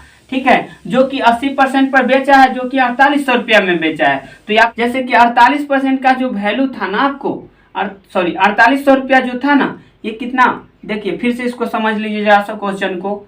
यहाँ पे कह रहा है कि सीपी जो है 100 रुपया, मतलब 100 रुपया में खरीदा होगा, बाकी 20% हानि में बेच दिया, यानी 80 रुपया में बेच दिया होगा। 100 रुपया का सामान 20 रुपया हानि में बेचा है, यानी 80 रुपया में बेचा होगा, जो कि बेचने का योजना 4800 रुपया में बना, यानी कि बेचा 4800 रुपया में, यानी 4800 का जो वैल्यू 4800 जो वैल्यू है ये 80% का वैल्यू है, ठीक है। बाकी की वह 15% लाभ कमाना चाहता है, यानी कि बेचना कितना पे चाहता है, 115% पर बेचना चाहता है। तो आप कह सकते हैं कि सबसे पहले यहाँ से 1% का वैल्यू लाते हैं, तो 4800 में हम 80 से भाग दे देंगे तो 1% का वैल्यू आ जाएगा, क्योंकि 80% का बराबर 4800 रुपया, तो 1% का भाग लाइएगा। जैसे कि मान लीजिए 80 गो वस्तु का दाम 4800 रुपया है, तो एक वस्तु का क्या होगा, 80 से भाग दीजिए तब तो आएगा ना। उसी प्रकार 1% का वैल्यू लाने के लिए हम इसमें 80 से भाग दिए तो 1% का वैल्यू आ गया। बाकी की वह 115 रुपया 100 यानी 15% लाभ पर बेचना चाहता है, तो बेचेगा कितना, 100 रुपया का सामान 15 रुपया लाभ पर, यानी 115 रुपया पर बेचेगा। यानी इसका जो सेकेंड वाला एसपी होगा वह कितना पर, 115% पर बेचेगा। तो वही कितना में रुपया में बेचेगा वही आपको लाना है। तो चलिए 115% का वैल्यू लाना है, तो ये 1% का वैल्यू है, यानी एक सामान का दाम इतना है, तो 115 को सामान का दाम कितना होगा, तो क्या करना होगा, आपको गुना करना होगा। क्यों, क्योंकि आप जानते हैं जैसे एक कलम का दाम पता हो गया, अब 5 गो कलम लेना है तो 5 से गुना कर दीजिएगा एगो दाम जो है। जैसे मान लीजिए एक कलम का दाम आपका 10 रुपया है और 10 गो कलम लेना है तो 10 गुने क्या कीजिएगा 10, या फिर 5 कलम लेना है तो 10 गुने 5 कीजिएगा। उसी प्रकार 1% का वैल्यू आपको इतना पता है, तो 115% का वैल्यू लाना है, तो 100 इसी में 115 से गुना कर देंगे तो आपका क्या हो जाएगा, आंसर हो जाएगा। तो चलिए अब यहाँ पे हम करेंगे, तो यहाँ 115 से गुना कर दिए, तो अब यहाँ पे 0 से 0 कट जाएगा, 8 से कटेगा 6 दाम में, ठीक है, 8 से कटेगा 6 दाम में, यानी और एगो 0 के 0, ठीक, यानी 60 दाम में कटेगा। और उसके बाद यहाँ पे 15 गुने 60 करना है, तो पहले तो 0 के 0 ऑलरेडी लिख दीजिए, क्योंकि 0 गुने 5 करेंगे 0, और उसके बाद 6 से गुना कर दीजिए, 6 बचे के 30, हासिल 3, 6 एकम के 6 और 3 9, ठीक है, और 6 एकम के 6, यानी 6900 रुपया, 6900 रुपया में बेचेगा। कितना में बेचेगा, 6900 रुपया में बेचेगा। तो ये आपका 6900 रुपया किस में है, ऑप्शन नंबर ए में है, तो इसका आंसर क्या हो जाएगा, ऑप्शन नंबर ए हो जाएगा, ठीक है। 6900 रुपया में बेचेगा, यही आपसे पूछा गया कि कितना में बेचेगा। चलिए अब देखते हैं आपका नेक्स्ट क्वेश्चन। नेक्स्ट क्वेश्चन क्या है, इसको जरा सा देखिए। तो कह रहा है कि एक कुर्सी का अंकित मूल्य जो है 1000 रुपया है, ठीक है, यानी 1000 रुपया उसका दाम है, 1000 रुपया दाम है, अंकित मूल्य है, यानी कि आप कह सकते हैं MRP है, MRP, या फिर अंकित मूल्य कर दीजिए,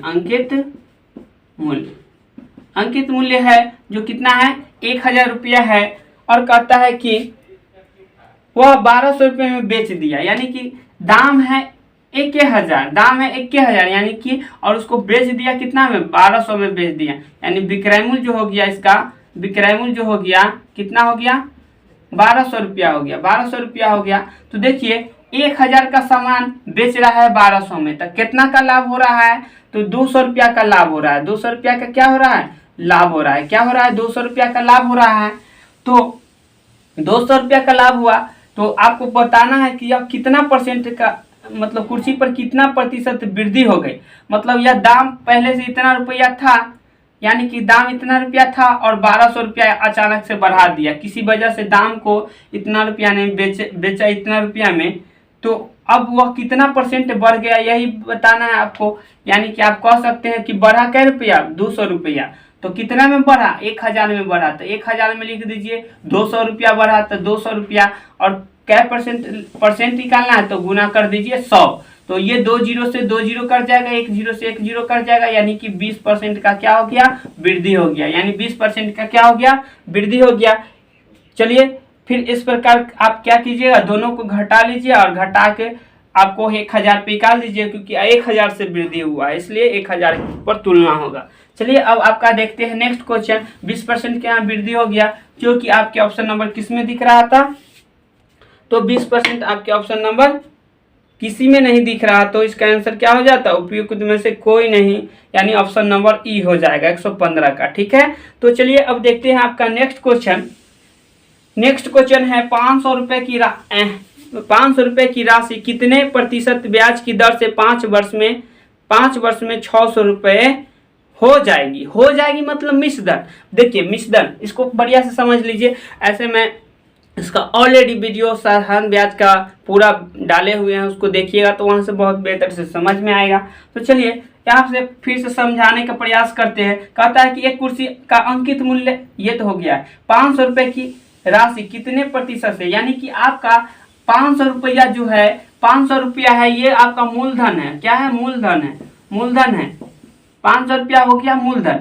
और कहता है कि यह कितने, और यहाँ पे 5 वर्षों में, यानी कि टाइम जो दिया है आपका, समय जो दिया है, समय जो दिया है आपका 5 वर्ष दिया है। क्या दिया है, 5 वर्ष में, और आपको हो जाता है, यानी समय और रेट नहीं दिया है, यानी दर नहीं दिया है, तो दर बराबर व्हाट, और यही दर ज्ञात करना है। और हो जाता है, हो जाता है यानी मिश्रण हो जाता है, हो जाता है, हो जाता है, हो जाता है का मतलब क्या होता है, मिश्रधन। क्या होता है, मिश्रधन। और मिश्रधन बराबर क्या होता है, मिश्रधन में क्या होता है, जो आप किसी से कर्ज लिए हैं से, और ब्याज का रुपया हुआ से। जैसे मान लीजिए हम किसी से कर्ज लिए 1000 रुपया और ब्याज हो गया 200 रुपया, तो अब हम उसको जान देंगे पैसा, जब भी जिसे कर्ज लिए है तो उसको 1000 तो देवे करेंगे लिए है, और ब्याज भी 200 रुपया देंगे, तो टोटल कितना दिए, टोटल दिए 1200 रुपया, तो वही हो गया मिश्रधन। 1200 रुपया क्या हो गया, मिश्रधन। तो मिश्रधन बराबर क्या हुआ, मूलधन भी दिए उसका और ब्याज भी दिए, यानी कि मूलधन प्लस ब्याज दिए। तो मिश्रधन बराबर आप कह सकते हैं, मिश्रधन बराबर मूलधन, यानी मूलधन शॉर्ट में मूलधन और प्लस क्या हो जाएगा, ब्याज, यानी ब्याज। ठीक है, मूलधन प्लस ब्याज हो जाएगा। ठीक, तो अब यहाँ पे आपको एक चीज पता है कि मूलधन तो 500 रुपया है, 500 रुपया है, प्लस मिश्रधन जो है 600 रुपया दिया हुआ है। मिश्रधन के जगह हम लिख दिए 600, क्योंकि क्वेश्चन में आपको दिया हुआ है हो जाता है, मतलब हो जाता है, यानी 600 हो जाता है, बराबर प्लस क्या, ब्याज, बराबर प्लस क्या, ब्याज। तो अब सोचिए 600 हो जाएगा, 500 में कितना जोड़ देंगे कि ब्याज, मतलब कि 500 में और कितना ब्याज जोड़ देंगे कि 600 हो जाएगा, तो यानी कि 100 रुपया, यानी आपको यहाँ से ब्याज क्या आ जाएगा, ब्याज आपको पता हो गया, ब्याज बराबर क्या रुपया, 100 रुपया हो गया। ठीक है, तो चलिए अब ब्याज आपको पता हो गया, तो ब्याज बराबर फॉर्मूला जानते हैं, साधारण ब्याज बराबर, तो ब्याज बराबर होता है, यहाँ पे लिख देते हैं, ब्याज बराबर मूलधन। ठीक है, मूलधन गुने समय, ठीक है, समय गुने दर, शॉर्ट में लिख देते हैं बटा 100, ये होता है आपका। तो ब्याज के जगह ब्याज लिख दीजिए 100 रुपया, और मूलधन दिया हुआ है 500 रुपया, तो 500 लिख दीजिए, समय दिया हुआ है 5 वर्ष, तो 5 वर्ष लिख दीजिए, दर पता नहीं है तो दर को दर ही रहने दीजिए और बट्टा 100 कर दीजिए। ठीक है, और ये तो आपका बराबर यहाँ होगा ना, बराबर, हाँ, क्योंकि ब्याज बराबर, तो ब्याज की जगह ब्याज और बराबर, तो बराबर लिख दीजिए, और मूलधन के जगह 500 गुने समय और गुने दर और बट्टा 100। अब 2 जीरो से 2 जीरो कट जाएगा, और 50 25, 25 से कटेगा, 25 चौके, ये 50 25 होगा ना, तो 25 चौके 100, यानी कि 4, तो इधर दर बचा, इधर 4 बचा, यानी कि दर बराबर क्या हो गया, यानी रेट बराबर जो हो गया 4% हो गया, जो कि ऑप्शन नंबर किस में दिख रहा है, ऑप्शन नंबर ए में दिख रहा है। तो चलिए अब देखते हैं आपका नेक्स्ट क्वेश्चन।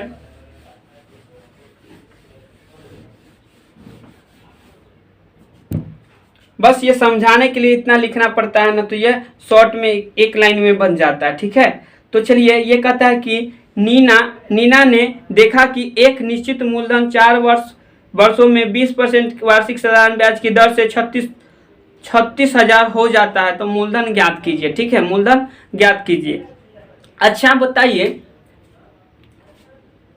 नीना ने देखा कि एक निश्चित मूलधन 4 वर्ष में 20% के, अच्छा बताइए 4 वर्ष में 20%, यानी 1 वर्ष में 20% मिला होगा, 1 वर्ष में परसेंटेज बताते हैं। ये जो आपका लाभ होता है, सॉरी यहाँ पे ब्याज होता है, ब्याज जो होता है, ब्याज दे रहा है कितना, तो 20% दे रहा है, 20% ब्याज दे रहा है, 1 वर्ष में 20% दे रहा है कि 20% वार्षिक ब्याज की दर से, तो ये वार्षिक लिखा हुआ है ना, वार्षिक लिखा हुआ है, यहाँ पे गौर कीजिए, वार्षिक लिखा हुआ है। तो वार्षिक यानी एक वर्ष में वह 20% का ब्याज देता है, यानी 100 रुपया रहेगा, अगर किसी को हम दिए रहेंगे तो 20% लेना है तो 20 रुपया हम लेंगे, यानी 100 का 20% 20 होता है। तो इस प्रकार से 20 रुपया का लाभ होगा एक वर्ष में। तो सोचिए कि एक वर्ष में 20 रुपया का लाभ होता है, और समय कै वर्ष है, 4 वर्ष है, तो 4 वर्ष में कितना परसेंट का लाभ होगा, तो 20 गुने 4 यानी 80% का लाभ हो जाएगा। और कोई भी चीज होता है 100%, कोई भी चीज होता है 100% और 100% होता है, बाकी लाभ हो गया उसको 80%, यानी कि कितना हो गया टोटल मिला के मिश्रधन। क्योंकि देखिए ये हो गया उसका मूलधन, क्योंकि मूलधन जो होगा, मूलधन हमेशा जो होगा 100% होगा। मूलधन जो होगा क्या होगा, आपको 100% होगा, 100% होगा। बाकी कि वह लाभ कितना कमाया, तो लाभ नहीं, यहाँ पे साधारण ब्याज, सॉरी यानी कि ब्याज, यानी साधारण ब्याज भी कह सकते हैं। तो ब्याज बराबर कितना कमाया हुआ, ब्याज वो कमा लिया जो कि 80% का ब्याज कमा लिया। तो बेचा कितना में होगा, सॉरी बेचा नहीं, यहाँ पे बेचने वाला बात नहीं, तो वह मतलब उसको मिला कितना होगा, टोटल मिला के उसको कितना दिया होगा, कर्जदार जो लिया था ऋणी वो कितना दिया होगा इसको, तो 180% दिया होगा। ठीक है, 180% दिया होगा, जो कि 180% दिया है, यही तो आपको 36,000 के बराबर है, 36,000 के बराबर है। ठीक है, 36,000 के बराबर है। तो आपको क्या करना था, मूलधन ज्ञात करना था, यानी 100% का वैल्यू ज्ञात करना था। अच्छा जरा सा सोचिए, ये 180% का वैल्यू है, यानी मिश्रधन जो दिया हुआ है इतना, ये क्या निकला, ये जो 180% निकला, ये क्या निकला, मिश्रधन निकला, मिश्रधन क्या निकला, मिश्रधन निकला। और बताइए यहाँ पे मिश्रधन निकला, जो कि हो जाने वाला बात अभी बताएं कि मिश्रधन होता है। तो ये मिश्रधन 180 रुपया परसेंटेज में, बाकी की क्या 36,000 के बराबर, यानी कह सकते हैं 180% बराबर 36,000। तो यहाँ से 1% का वैल्यू लाना रहेगा, तो हम क्या करेंगे, 36,000 में हम 36,000 में 180 से भाग देंगे, तो ये क्या परसेंट का वैल्यू आ जाएगा, 1% का वैल्यू आ जाएगा। अब हम 100% का वैल्यू लाना चाहते हैं, तो क्या करेंगे, क्योंकि आपका क्रयमूल्य क्या है, क्रयमूल्य मूलधन, यानी मूलधन जो है, मूलधन हमेशा 100% होता है, तो मूलधन 100% का वैल्यू लाना है, क्योंकि इसमें मूलधन ही पूछा है। तो 100% बराबर क्या होगा, तो आप कह सकते हैं 36,000 और बट्टा 180, तो 1% का वैल्यू है, इसी में 100 से गुना कर देंगे तो 100% का वैल्यू हो जाएगा, यानी ये आपका क्या आ जाएगा, मूलधन आ जाएगा। चलिए अब एक जीरो से एक जीरो काट दीजिए, और 18 से कायदा में कटेगा, 18 दूनी के 36 और 2 जीरो बचा हुआ है, तो 2 जीरो, यानी कि 1 पर 2 शून्य, यानी 2 शून्य, यानी 4 शून्य ऑलरेडी हो जाएगा। ठीक है, और 2 एकम 2, यानी कि 2000 नहीं 20,000 हो जाएगा इसका आंसर। मूलधन कितना हो जाएगा, 20,000 रुपया, जो कि ऑप्शन नंबर ए में दिख रहा है। तो इसका आंसर क्या हो जाएगा, मूलधन जो होता है, मूलधन 100%, तो मूलधन हो गया जो कि आपका 2,000 रुपया मूलधन हो गया। ठीक है, सॉरी 20,000 रुपया मूलधन हो गया। ठीक, तो चलिए अब हम देखते हैं आपका नेक्स्ट क्वेश्चन। नेक्स्ट क्वेश्चन देखिए जरा सा, कहता है कि एक मूलधन 10% प्रति साधारण ब्याज की दर से 2 रुपये प्रति ब्याज के रूप में प्रदान करता है, तो मूलधन ज्ञात कीजिए। चलिए, तो प्रतिदिन यानी एक दिन में उसको कितना मिलता है, 2 रुपया। प्रतिदिन कहने का मतलब एक दिन में कितना मिलता है, 2 रुपया का ब्याज मिलता है, 2 रुपया का ब्याज मिलता है। तो एक साल में कितना होता है, एक साल में कितना होता है, एक साल में होता है 365 दिन। तो एक कितना रुपया इसको मिलेगा, तो देखिए यह एक का कितना दिन हो गया, एक का कितना गुना हो गया, इतना दिन। तो देखिए एक दिन में 2 रुपया, तो 365 दिन में क्या रुपया, तो 365 गुने 2 हो जाएगा कि नहीं, ये इतना रुपया मिलेगा। ठीक है, तो 365 गुने 2 करेंगे, यानी कि हो जाएगा 5 दूनी 10, 6 दूनी 12, 1 13, 3 दूनी 6, 1 7, 730 रुपया प्राप्त होगा कि नहीं, 730 रुपया प्राप्त होगा। तो 730 रुपया प्राप्त होगा, बाकी की वह मूलधन 10% प्रति साधारण ब्याज की दर से, यानी ब्याज का दर जो है रेट जो है, ब्याज का दर जो है, आपको दर ऐसे लिख दीजिए और ये शॉर्ट में आर लिख दीजिए। दर जो है 10% है, यानी कि आप कह सकते हैं 10% का वैल्यू ये दिया हुआ है। 10% बराबर ब्याज, जो कि एक साल का ब्याज रुपया में इतना है, जो कि परसेंट में 10% है, यानी 10% बराबर जो दिया हुआ है 730 रुपया है। तो जो आपका ये मूलधन होता है कितना परसेंट होता है, आपको मूलधन ही ज्ञात करना है। तो मूलधन तो 100% होता है, अभी हम बताए थे मूलधन 100% होता है, तो 100% का वैल्यू लाना है। तो इसमें यदि हम लोग 730 में 10 से भाग देंगे तो 1% का वैल्यू आ जाएगा, ठीक है, क्योंकि 10% का वैल्यू इतना है और इसमें 10 से भाग देंगे तो 1% का वैल्यू आ जाएगा, इसमें 100 से गुना कर देंगे तो 100% का वैल्यू आ जाएगा कि नहीं, तो आ जाएगा। चलिए अब 0 से एक 0 कट गया, यानी 73 गुने 100 तो क्या हो जाएगा 7300, जो कि ऑप्शन नंबर किस में दिख रहा है, यानी मूलधन जो आपका 7300 रुपया हो जाएगा बी में दिख रहा है। तो इसका आंसर क्या हो जाएगा, बी हो जाएगा। तो चलिए अब देखते हैं आपका नेक्स्ट क्वेश्चन। नेक्स्ट क्वेश्चन देखिए जरा सा। तो नेक्स्ट क्वेश्चन जो है कहता है कि कितने वर्षों में कोई धनराशि 5% साधारण ब्याज की दर से 3 गुनी हो जाएगी। तो देखिए गुनी हो जाएगी, होने वाला अभी बात क्या बताए थे कि मिश्रधन हो जाएगा। क्या हो जाएगा, मिश्रधन हो जाएगा, क्योंकि हो जाएगी जब भी बात बोला जाए तो हो क्या जाएगा, मिश्रधन हो जाएगा, ठीक है। तो चलिए यहाँ पे मिश्रधन बराबर आप क्या लिख सकते हैं, मिश्रधन मिश्रधन बराबर आपका क्या हो जाएगा, मिश्रधन बराबर 3 हो जाएगा, क्योंकि 3 गुना हो जाता है, यानी कि 3x हो जाएगा, कोई दिक्कत 3x हो जाएगा। मान लीजिए इसका मूलधन यदि मूलधन x रुपया था तो वह 3 गुना हो गया, यानी 3x हो गया, ठीक है।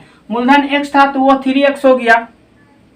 अब तो यहाँ से ब्याज क्या हो सकता है, सोचिए। तो ब्याज अच्छा x रुपया था और 3x रुपया हो गया है ना, मतलब 2x रुपया ब्याज मिला होगा, 2x रुपया क्या मिला होगा, ब्याज मिला होगा तब तो, क्योंकि आप जानते हैं मिश्रधन बराबर क्या होता है, मिश्रधन बराबर आपका होता है मूलधन प्लस ब्याज, यानी मूलधन और प्लस क्या होता है, ब्याज होता है। क्या होता है, ब्याज होता है। इस प्रकार से तो देखिए मूलधन के जगह आपको पता है कि x रुपया है और मिश्रधन भी पता है कि 3x रुपया है, हो जाता है मतलब 3x हो जाता है। तो ब्याज क्या होगा, 2x होगा, तब ना 2x और एगो x 3x बन जाएगा। तो इसका मतलब जो आपका ब्याज हुआ 2x हो गया। तो आप लिख सकते हैं 2x यानी ब्याज बराबर मूलधन, तो मूलधन कितना है, x है, तो x और ब्याज बराबर मूलधन गुने समय। तो समय आपका दिया हुआ है, इसमें नहीं दिया हुआ है, समय तो पूछा है, बाकी दर दिया हुआ है, दर जो है आपका कितना है 5% है। तो मूलधन गुने समय आपको निकालना है, तो टाइम को टाइम ही रहने दीजिए समय, और मूलधन गुने समय गुने दर जो कि 5% दिया है, तो 5/100। अब चलिए यहाँ से काट दीजिए, तो ये 1 से x कट जाएगा, ठीक है, ये 5 से कटेगा, ये 5 से 20 बचे के 100, यानी 20 दा में कटेगा, तो ये भाग में है, बट्टा में है, इधर आएगा तो गुना में होगा, तो 20 दूनी के 40 बराबर इन्हें क्या बचा t, यानी कि समय बराबर क्या हो गया 40 वर्ष। तो ये आपका ऑप्शन नंबर 40 वर्ष ऑप्शन नंबर डी में दिख रहा है। तो 119 का क्या हो जाएगा, आपका डी आंसर हो जाएगा, ठीक है। इस प्रकार से बना लीजिएगा। तो चलिए अब हम देखते हैं आपका नेक्स्ट क्वेश्चन। आप कोई भी पूछा जाए, समय पूछा जाए, दर पूछा जाए या मूलधन पूछा जाए, बस फार्मूला यही लगाना है। फार्मूला क्या है, मूलधन गुने समय गुने दर और बट्टा 100, यही आपको फार्मूला लगाना है। अगर ब्याज भी यहाँ से पूछा जाए तो ब्याज भी आ जाएगा, और कुछ भी पूछा जाए तो यहाँ से आ जाएगा, ठीक है। ब्याज पूछा जाए, मूलधन पूछा जाए, और मिश्रधन खाली यहाँ से नहीं आएगा, क्योंकि मिश्रधन आपको यहाँ से थोड़ी आएगा, क्योंकि मिश्रधन तो इसमें है ही नहीं। तो यहाँ पे क्या आएगा, समय आएगा और दर आएगा और मूलधन आएगा और यहाँ से ब्याज। अगर ये 3 चीज पूछे तो यहाँ से आप बना लीजिएगा, यही फॉर्मूला लगाइएगा कि ब्याज बराबर मूलधन गुने समय गुने दर बट्टा 100। चलिए अब देखते हैं आपका नेक्स्ट क्वेश्चन। तो क्वेश्चन नंबर यह लास्ट है इस वीडियो का, ठीक है।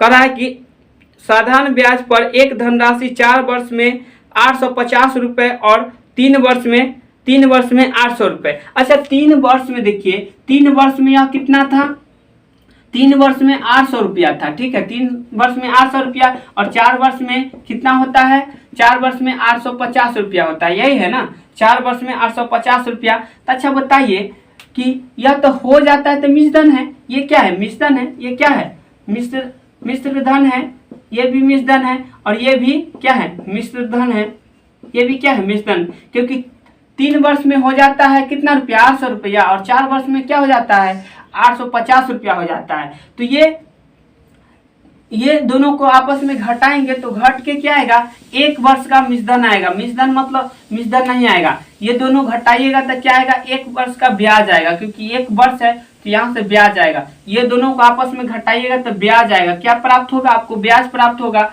यानी एक समय देखिए 1 वर्ष का अंतर है, यानी 1 वर्ष का आपको 1 वर्ष का क्या पता चलेगा, ब्याज पता चलेगा। तो इधर घटा के आएगा 50 रुपया, जो ज्यादा होगा उसमें से घटा लीजिए, ना कि आपको ये पहले लिख दिया है, ये नहीं सोचना है। बस यहाँ पे देखिए 4 है तो ऑलरेडी इसका ज्यादा होगा तो ज्यादा वाला में से कम वाला घटाएंगे, ठीक है।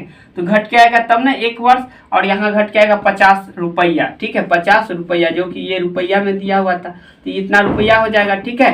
तो चलिए 1 वर्ष का ब्याज आपको पता चल गया 50 रुपया है, तो यहाँ 3 वर्ष का ब्याज कितना होगा, 3 वर्ष का ब्याज क्या रुपया हो गया, 3 वर्ष का ब्याज हो जाएगा 50 गुने 3 यानी कि 150 रुपया, 50 गुने 3 यानी 150 रुपया क्या हो जाएगा, ब्याज पता हो गया 3 वर्ष का। तो अच्छा, इसका मतलब इसमें 3 वर्ष का ब्याज जुड़ल है तब मिश्रधन है ना। तो आप लिख सकते हैं मूलधन बराबर 3 वर्ष का ब्याज जुड़ल होगा, यानी कि आप कह सकते हैं 150 रुपया और प्लस मूलधन पता नहीं है, मान लीजिए, तो मूलधन तो आपको पता नहीं है, मूलधन पता नहीं है, तो मूलधन आप क्या मान लीजिए, x मान लीजिए, x रुपया, ठीक है, मूलधन x रुपया, और ये हो गया ब्याज जो कि 150 रुपया। यहाँ पे मिश्रधन बराबर लिख दीजिए, क्योंकि आपको मिश्रधन पता है ना, मिश्रधन पता है, यहाँ पे क्या पता है, मिश्रधन पता है, तो मिश्रधन बराबर लिख दीजिए। क्या लिख दीजिए, मिश्रधन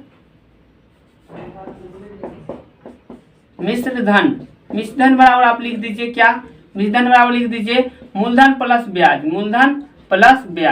मूलधन प्लस क्या लिख दीजिए, ब्याज। तो मूलधन मिश्रधन तो आपको पता है कि कितना 800 रुपया, 3 वर्ष का मिश्रधन क्या है, 800 रुपया है, और यहाँ पे आपका मूलधन पता नहीं है, तो मूलधन को मूलधन ही रहने दीजिए, कोई दिक्कत नहीं है।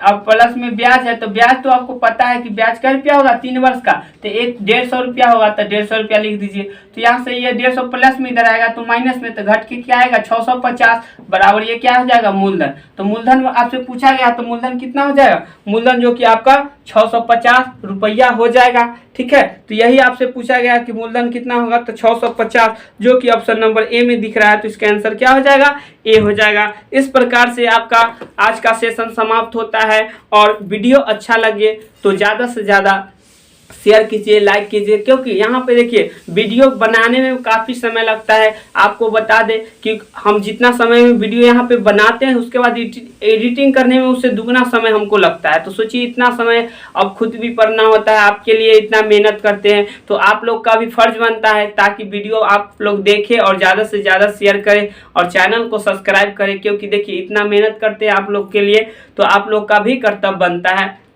ठीक है। तो इस वीडियो में इतना ही, थैंक यू। फिर मिलते हैं नेक्स्ट वीडियो में। जय हिंद, जय भारत दोस्तों।